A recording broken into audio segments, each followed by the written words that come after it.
A lot of people can get caught in the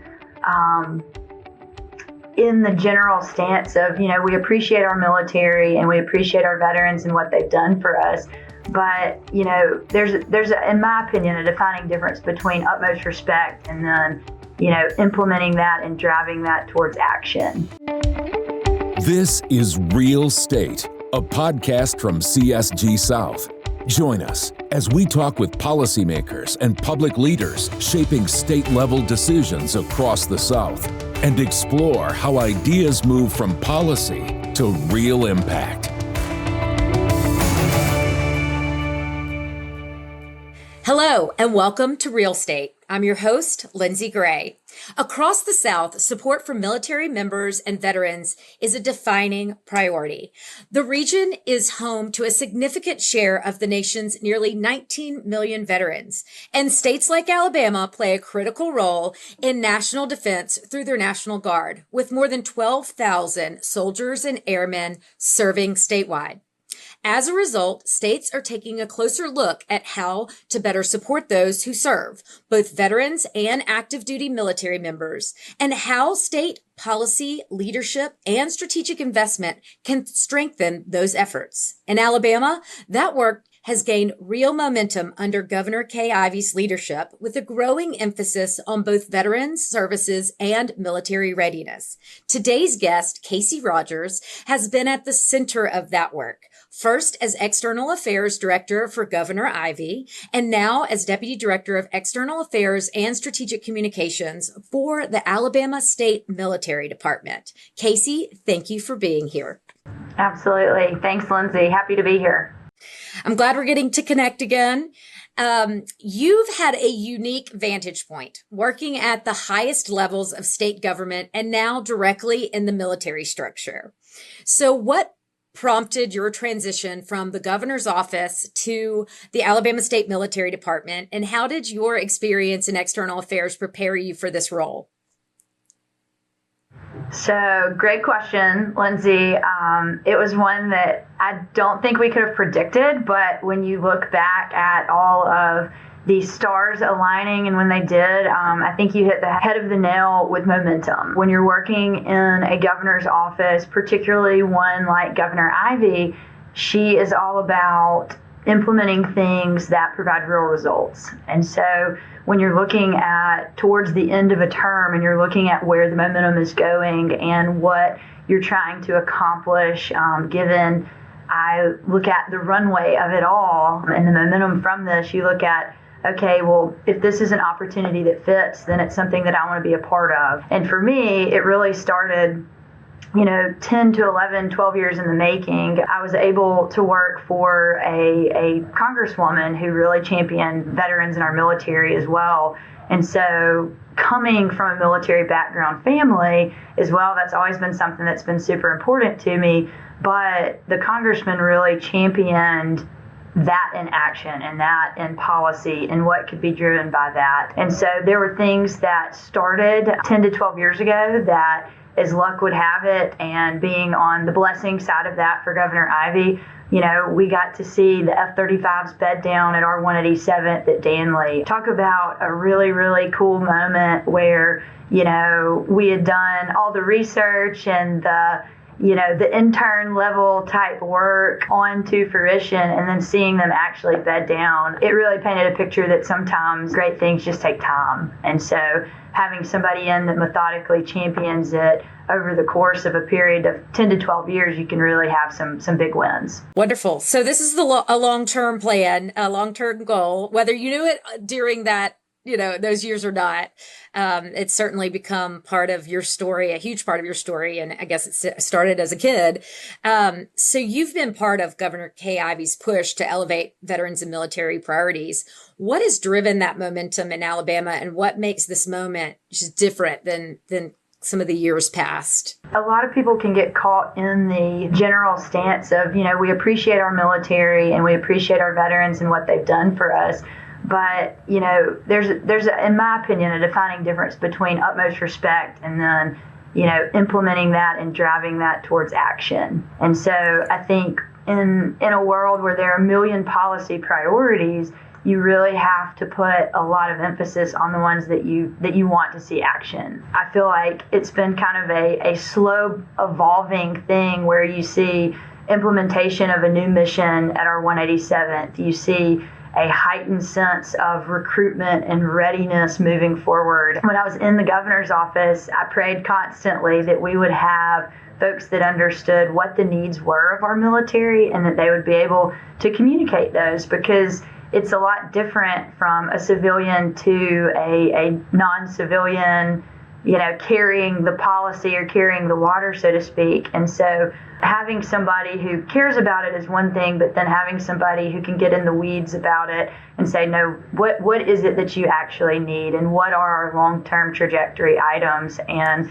I think the governor has championed those really well and looked at it as, what's our target? What is our 2040 target? What does our military look like then? And how does education and technology and just in general, what does the war game look like then? And so it would be one thing to prepare for a military of today, but I think she really has valued the fact that, we want our today military to be taken care of, but we also have to prepare for the future because it is a quickly evolving landscape. Yes. And your current role is both strategic and deeply operational, as you were just saying. So you've been described as a super civilian, advocating at the state, federal, and even international levels. So what does that look like day to day to be a super civilian? Well, it doesn't fall short on comedy, I will tell you that. And so we have a good time with it. I am often on military basis. I'm in suits and in the State House a good bit as well. But then I've always been a proponent of, if you're going to really figure out what's needed from a policy standpoint, you've really got to meet where that unfolds, whether that's me being at Fort McClellan for a little while and seeing their barracks, or they took me out and let me shoot at 1,000 yards. That was cool. But really getting to be part of what they do on a daily basis. You learn through that, like what their needs are, what their struggles are, what, long-term trajectory, what we would like for this to see. And if it's having capacity to train more people more efficiently and from a livability standpoint while they're there. And so being their super civilian is one of my greatest honors, but it also comes with a lot of jokes, a lot of comedy. I just got back from a DC trip, and they said, "Oh, well, we're glad you came back. We've been missing you. We were hoping that you didn't decide that you were going to stay in DC because we need you boots on the ground here." They suited me up with a military backpack like the first week, and I think I thought it was cool. They see it and they're like, "Oh my gosh, she probably thinks she's cute." I think a lot of people probably didn't expect quite the change of worlds for me. Being able to serve at Joint Force Headquarters is a lot different than going into an office in the Capitol. And so both are wonderful opportunities and have been great parts of my life. But in terms of it just being very, very different than your day in, day out business office, it is a lot different. And it's a unique role that you get to fill. So I will put your cape in the mail as soon as our podcast is done and make sure that you have your super civilian cape as well. You have had some extraordinary experiences, from the F-35 program to disaster response flights, and seeing really the immediacy of what has transpired after a disaster. So what have those moments taught you about the realities facing service members? I think, and this does go back heavily to my time during the governor's office. I'm really, really thankful that I got to see it kind of through that lens as well. Because one thing that a lot of people don't necessarily think of about our military, they may think that, our National Guard is, they're kind of our once a month weekend warriors. I've heard that in social settings a lot. But what I've really found out is that they're so much more than that. And so training is a big component of that. And yes, they have they have their day job, so to speak, but they can be called up at a moment's notice to do anything in our state in terms of natural disaster, but then it's a joint mission. And so they answer to both the governor and they answer to the president. And so at any given time, they may be called up federally as well, and we may have simultaneous missions. One of the experiences, we had a round of tornadoes a couple years ago in the state, and being able to see just how the National Guard, when they are called on by the governor, how quickly and effectively they're able to come in and help and be there at the local level. And so I've often joked that, I really feel like the biggest wins are at the local level when you can help people with some of your less glitz and glamour type opportunities. But, to those people at the local level, their biggest issue may not be having potable water for a moment, or, they may have down power lines for weeks on end, or it may be as simple as bringing in, washing machines on the bed of a truck and giving them what they need in that moment. But all of that is boots on the ground and implemented by our National Guard at times like that. Given the moment when the tornadoes hit a couple years ago, you had a congresswoman who I've always really enjoyed working with, and we had a mayor that at the time really, really wanted to see aerial footage of their community. And so I was working with the governor's office, and they asked me if we could implement that and get them in the air to be able to see that, so that, for documentation purposes for federal funding down the road, but also just so they could really get the lay of the land and just the severity of the issue.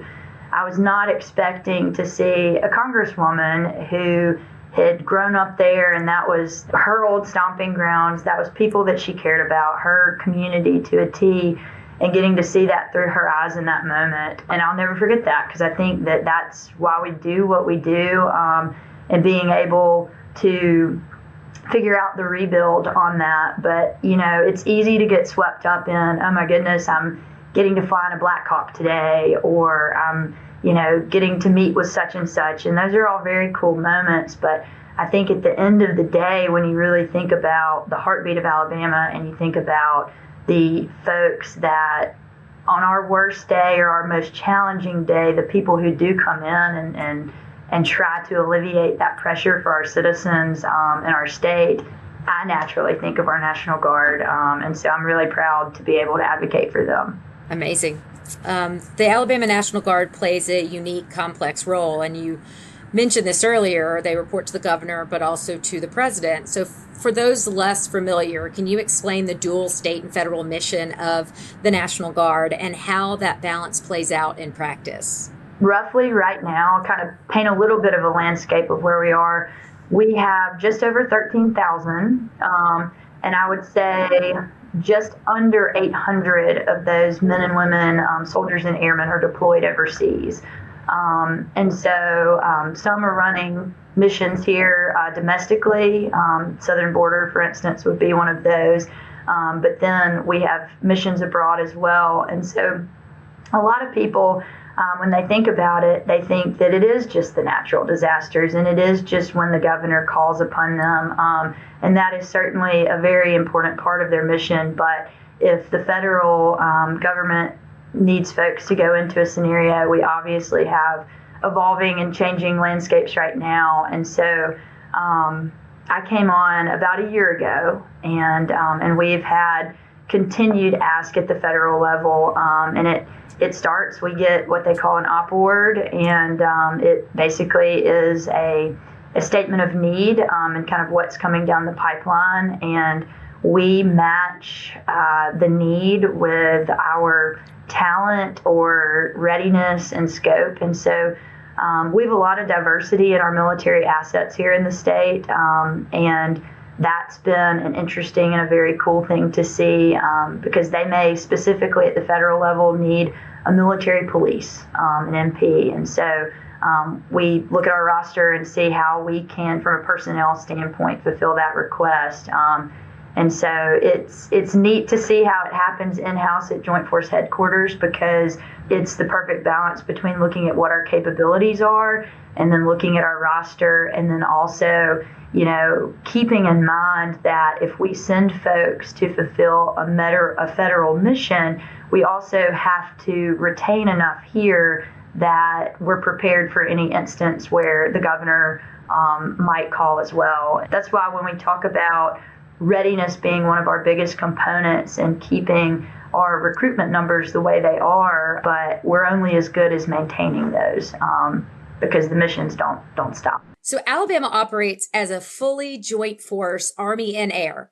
How does that strengthen your ability to respond both at home and abroad? And is that a little bit of a unique structure for a state? Yes, very good question, Lindsey.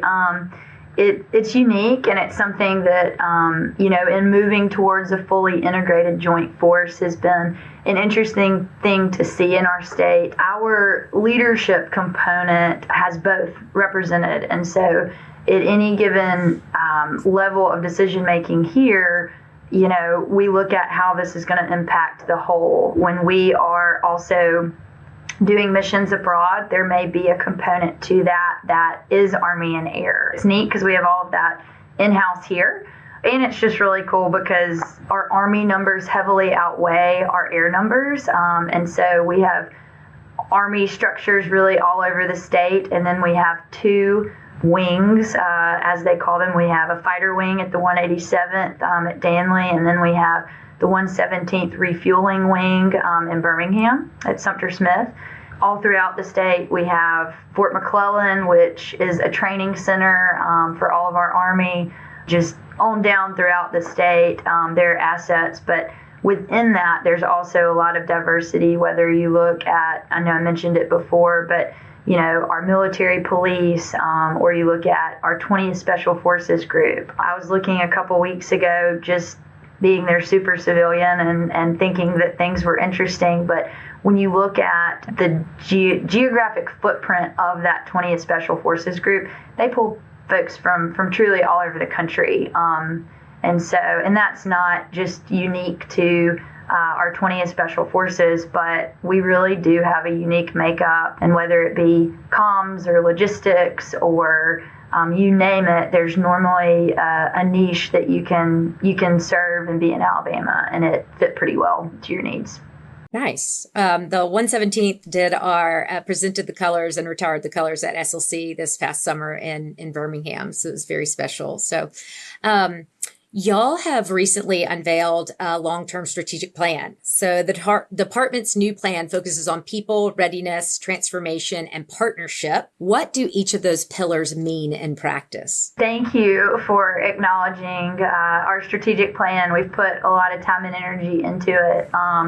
And this really goes back to us focusing on taking care of our current folks well, and then also preparing for the future. And I'm laying the groundwork for our force essentially to be successful for many years to come. One of the things that I love about it, and this was well ahead of me joining them at the State Military Department, but really at the base of everything was our people. And that was something that resonated with me when I was with Governor Ivey's staff. I think people were the basis of every decision that she made. For us, trying to make sure that our soldiers and airmen have what they need, but also taking very good care of their families. There's been a lot of emphasis on that here recently, whether it's true military or true veteran. We have about 300,000 veterans in the state, and then we have just over 13,000 that we are responsible for personally within the Alabama National Guard. And so that's a lot of people, and they cover a huge geographic footprint.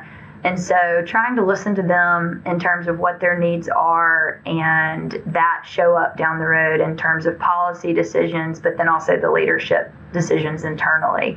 People are our base for everything else. And then closely following that would be readiness, and that is a component that we champion in our recruitment and retention, yes, but in terms of the folks being ready to serve when they are called up, and have the resources they need to be ready to serve in a moment's notice is extremely important. And so, you start looking at things like healthcare, and most people don't know that unless folks are serving in an active status, they don't necessarily get those traditional benefits that people think they do. But then yet if they get called in a moment's notice, they have to be up to date with all of their health care, up to date with all of their dental. And so that's something that a few of our surrounding states have looked at, and that I think we'll probably be looking at in the near future. But then that also goes towards educational readiness, a huge emphasis here recently, and thank goodness there's been an uptick in momentum here, but it would be mental health readiness as well. We want a holistic soldier or airman to be taken care of and to be ready with the things that can be seen, but then also be their best self and be able to get called up in a moment's notice, and for them to be ready mentally, spiritually, physically, all of those things. Transformation is our third, and I've hit on this a little bit, but just the state of global affairs right now and what we're seeing. It's not the war that we fought 20 or 40 years ago. It's very different. And of course, we see that in the news a lot. And I would say that, trying to make sure that we are cognizant of the transformation, but also if we were to prepare for the right now, it is evolving so quickly that, we can't just focus on the right now, or we're going to be behind in 2 weeks' time. And so it is interesting from a technology standpoint, and just what our individual folks are doing, what our infrastructure around the state is doing. I like to brag on our Intel Squadron in Birmingham. They are on the cutting edge of technology and monitoring what is going on in the world. And they're the most unassuming, folks have no idea what goes on and what their capabilities are. I like to joke, I think that I get to advocate for one of the most humble audiences in the country, being our military, and that's great. But if we don't start advocating and telling their story for them, then there are going to be needs down the road, and there are going to be discrepancies in what we deliver in their needs. And so transformation is always something that, from a wargaming scenario, they're looking at the next latest and greatest, and how we can accommodate and be at the top of our game, because we serve in an industry where you can't chance that. And so, and last but certainly not least, and you mentioned partnership, and I think that it goes back to, I feel like everyone is generally a fan of the military normally, and they are normally met with open arms. But I think when we look at our partnerships strategically, we can better serve our people, have them ready, and combat the transformation process as well, because we've seen a huge emphasis on private-public partnership and what that can do, both from a workforce component, because obviously our men and women are dual-hatted. Most do have civilian jobs, and so they're an important part of our civilian workforce, but they certainly bring talent and energy and expertise to what we're doing as well. And so those partnerships from a workforce component really are important. But then also some that are off the beaten path. When we go into the State House or into the halls in D.C., and there are things that we have found that we need, or our people need, they're not all that different than what some of our other folks and our other agencies and partners are fighting for. They just may not be aware of it. And so trying to have more of a symbiotic relationship with our partners, and letting our partners also know, hey, these are things that we're trying to advocate on for our men and women, and there's a lot of unity there, and there's a lot of things that they're willing to help us with, and so, but they've got to know. And so that is something that we're really trying to heighten our sense of partnership across the state and federally speaking. Well, you've got your plate full. So what are the biggest challenges and opportunities you're planning for as you look towards 2050 and y'all unfold this plan? Having a force that's 13,000 plus, one of the things is just trying to make sure everybody is on board and understands exactly where our priorities lie and what that actually means in practice. And so we've already kind of started introducing that internally. We've introduced it externally a little bit to our partners in regard to legislative approaches. We've really taken what I like to call our legislative envelope and looked at, okay, and we're kind of in a really cool jumping off spot for next year because there were some things that we needed to tweak to be more effective on programs that we currently had. One, for instance, is our ANGAP program. It's our educational assistance program. And so there were just some more clerical, more time frame, small tweaks that would help our students be able to implement that program and have a little bit more flexibility with how they could spend it. And so we went to the drawing board with that this session, and thankfully it passed on the last day of session in the last chamber that was open, and it was we thought it would be the last time session would be going on in that particular state house because we're about to move into a new state house next session. But here we are, we're in a special session now, so I guess we can't say that anymore. But looking at that and looking at our programs and how they match what our folks' needs are. Take 10 years ago, some of these programs were implemented 10 to 12, 15 years ago. And they're still great programs, but without tweaking them to a modern day force, they're lacking. And so kind of evaluating what we have right now and then getting this strategic plan. And then now we're really postured in a sense of, okay, now we can go after our next greatest need. And it may be something that really is from the ground up. We get to put pen to paper. And so I think I've mentioned this a little bit in the past, but I think having that healthcare component for all will be something we look at.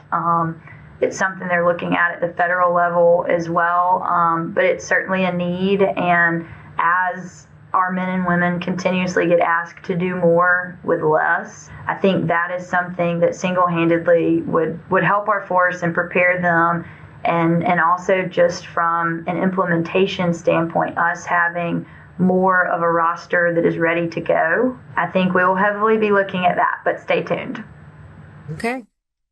Well, there's a lot of layers. This package included measures focused on military family support, occupational licensure portability, broader benefit enhancements. So from your perspective, which of these will have the greatest impact on Alabama's ability to recruit and retain service members in an increasingly competitive environment?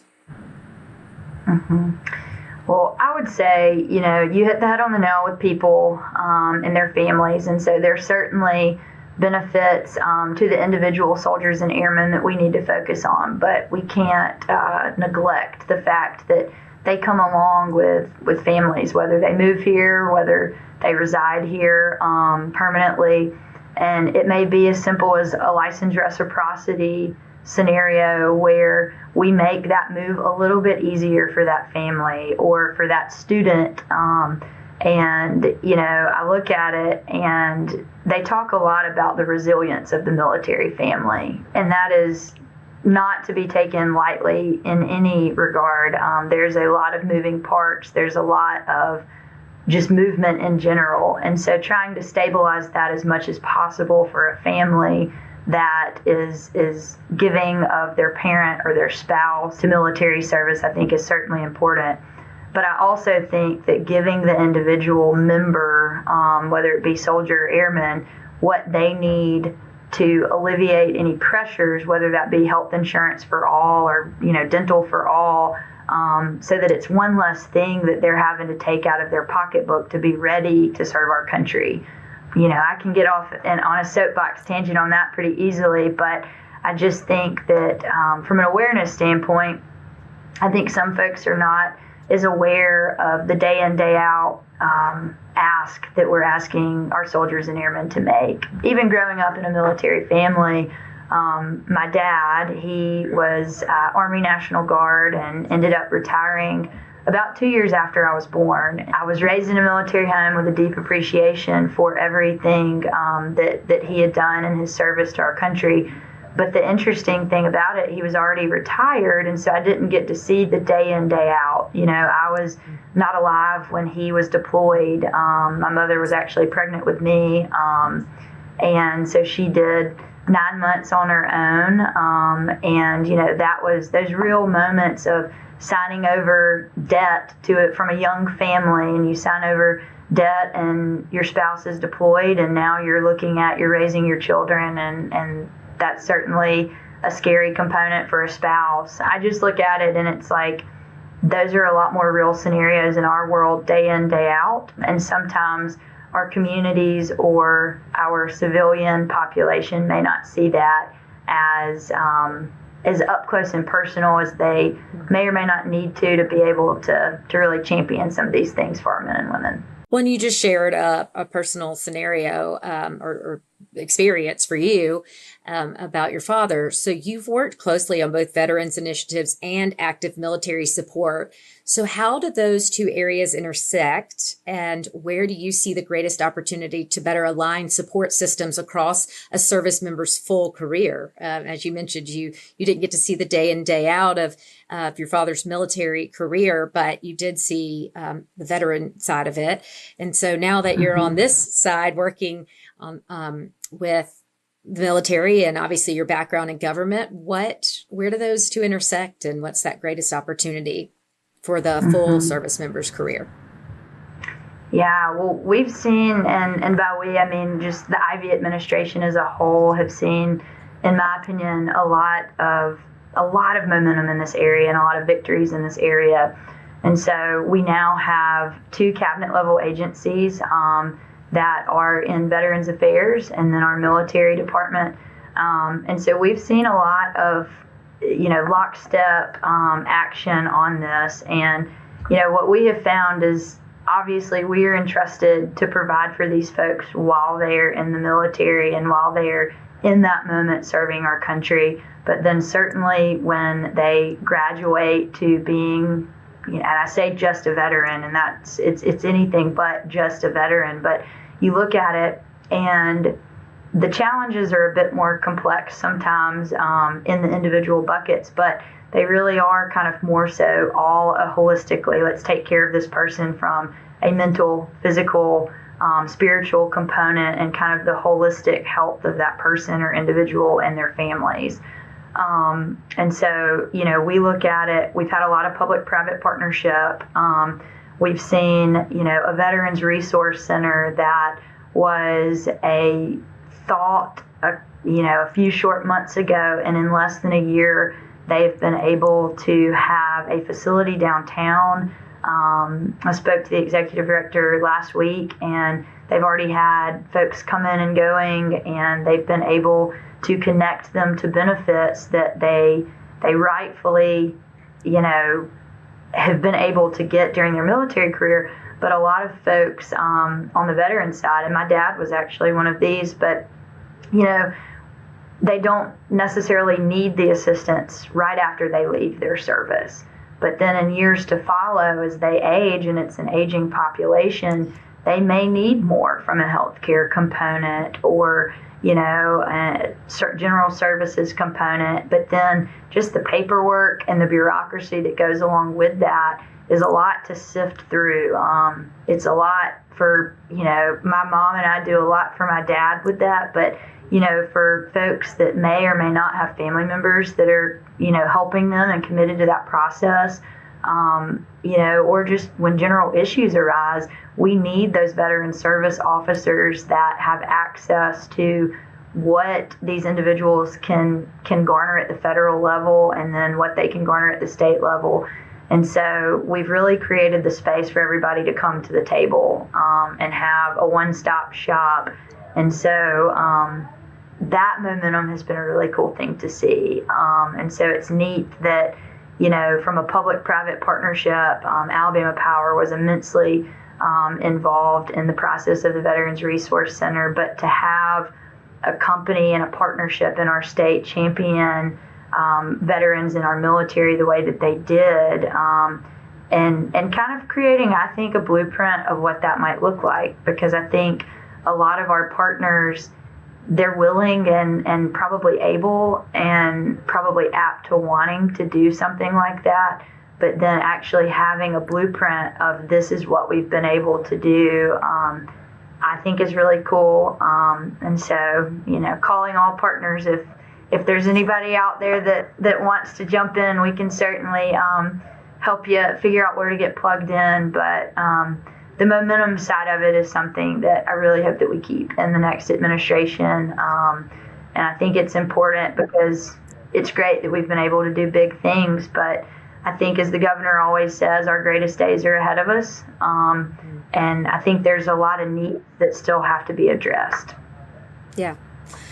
And I remember when that resource center was just being talked about, and then watching it unfold, and that's been really rewarding to watch. I can only imagine being on the side of the implementing side and how rewarding that was.